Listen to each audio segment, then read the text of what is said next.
Me today, I am the director in the experience team at Oricon, which is a global engineering advisor consultancy.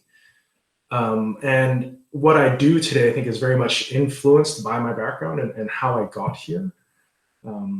At my most core, I consider myself a human-centered designer. And whereas I think today I'm applying that in a very complex, wicked, abstract, hard to put my hands around area.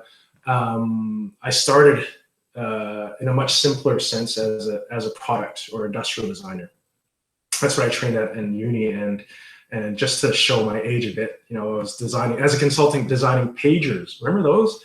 We hadn't even gotten to cell phones yet, so designing pagers, other consumer electronics appliances. But after a few years of being a product design consultant, got a bit frustrated with the fact that we were trying to design next year's pager for a company, but realizing that in all our research that people didn't want pagers anymore, and that what we were designing was not going to have any impact on any person or any market. But being cast as a product designer, we couldn't move past that. We still had to design the pager. So went back to school and morphed into more of a strategy design consultant. So helping companies decide what their 1, 3, 5, 10-year roadmap for their products and the value that they offered, and solving that problem, which again, I did that for 5, 10 years. And again, became frustrated because as a consultant, we were designing these great strategies and then sort of handing them over to the client, good luck to you. And most of the time, frustrated that the strategy wasn't implemented as we envisioned, for better or for worse. It was, it was different. And so, with that frustration, I pivoted again and moved away from consultancy and into being in-house, being a corporate. So leading teams of designers, primarily designing service/experiences. So it's around, I guess, 10, 15 years ago, when that became the primary goal for a lot of companies was to wrap a level of experience around all the different channels of digital, face-to-face, call centers. And I think you'll start to hear a theme through this. After about a little over 5 years of doing that, became frustrated. And this time the frustration was around, we were designing what we thought were great experiences, but there was still a big roadblock in the implementation around people capability. Like it always came down to a salesperson or a call center person, and their ability to shift their own behavior, their own mindset to really offer that experience. And so, the latest pivot now is to director of the Oricon experience team, where we're less the ones that are directly designing the experiences that the people offer. We are charged with enabling and facilitating all 4,000 plus people in Oricon, primarily engineers, project managers, business development guys.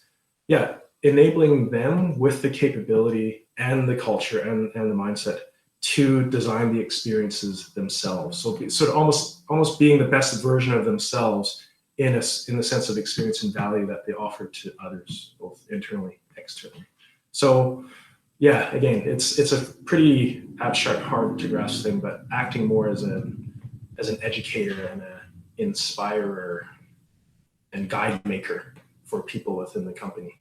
I've had the good fortune of lots of advice, and I'll stick with the positive. Best, the one thing that comes to mind is the decision to become a designer, a human-centered designer in the first place. So roll back many, many years, many decades, when I was just a first-year student enrolled in a general arts program.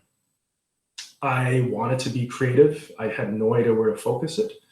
So one of my favorite teachers just sat me down and asked me, Quinn, what did you do that you loved when you were a kid that you're still doing now, when I was a young adult?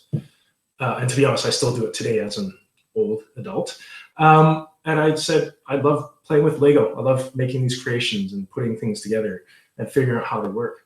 And he said without hesitation, really, like, Quinn, industrial design for you, go off. And yeah, I mean, that's led me onto the path that I am on today. And what I really loved about that advice is that it had nothing to do with, trends in the industry or fit with personality profiles. Or he just made a decision based on what I loved to do. I think that whole I think that thing around build it and they will come, that's a bit of a myth. Like, I was taught as a young designer that if you design something well enough, the solution itself would have its own attractiveness and its own drawing power, and people would just come to appreciate it. I think that is true of, again, smaller problem areas. Like, if it is a product, a consumer product or something, yes, that is probably true. But in the realms in which I deal with now around trying to design things that have widespread impact over an entire company, over an entire industry, or heck, even an entire society, that design solution is challenging. It inherently challenges the norms. And when you challenge the norm, you get a lot of resistance. People will just see the change and the risk rather than the value and the brilliance of the design. So that change management around the design, the effort that it takes to, again, change mindset, to change culture, to get people, upskilled and learning, and is just as, if not more important than the design itself, because that's what it takes to overcome those challenges and for people to really see the design and want to adopt it. Less of a mistake, more of an ongoing regret, if that counts. In essence, there are certain points in time that I do wish I had the courage and backed myself more. So I still take, to this day, what takes primacy in what I do is the long-term success of who I work for, whether that be a client or the company in which I find myself.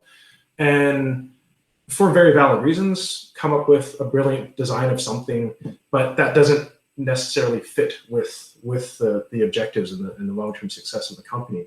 And so we'd end up basically parking that design, where I wish at some points, maybe I wish I had the courage to just stake out on my own and take that design and create my own startup, start my own company and offer it.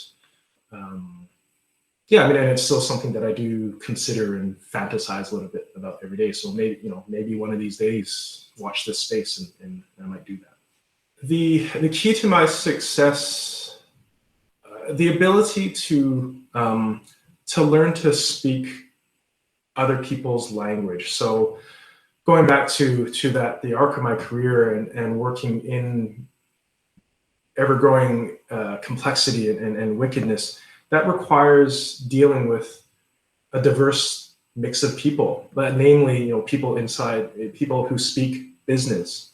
So from senior exec to change managers, to IT product managers, to learning and development specialists, all, the whole gamut of people, and part stubbornness, but also part natural sort of empathizer is, learning to speak that language of business and building that connection and overcoming resistance to not just what I do, but who I am. I think that's been very key to any and all success that I've had.